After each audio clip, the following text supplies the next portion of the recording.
Wow naman, ang sarap naman ng almusal natin ngayon. Siyempre nagising talaga ako ng maaga para magluto ng lahat ng to. Talaga? Saan pala galing itong longganisa at tocino? Kamag-anak natin sa California, may natikman silang masarap na longganisa at tocino. And gusto nilang ipatry sa atin, kaya nagpadala sila. Wow, ang swerte naman natin. Anong brand ito? Parang lasang-lasang Pilipinas. Pangalan niya is Tita Special. Tita Special? Parang lasang Pampanga, di ba?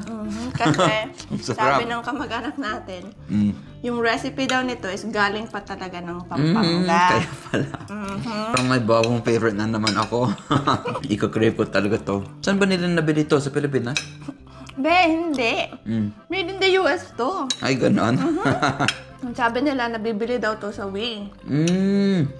Available na siya sa ibang mga states, pero hindi pa sila nag-open dito sa Texas, kaya... Ay, kulitin natin si Wee. Yeah, Wee, Tita Special, Texas. Ang sarap eh. Hindi mo pinansin yung itlog. Panginis. Usually, itlog lang yung kinakain ko, di ba? Sorry, itlog. Mamaya ka na. Ay, bawal yan. Sarapan ka, ha? Kalahati lang. Ikaw naman. Sige naman. Nabitin ako.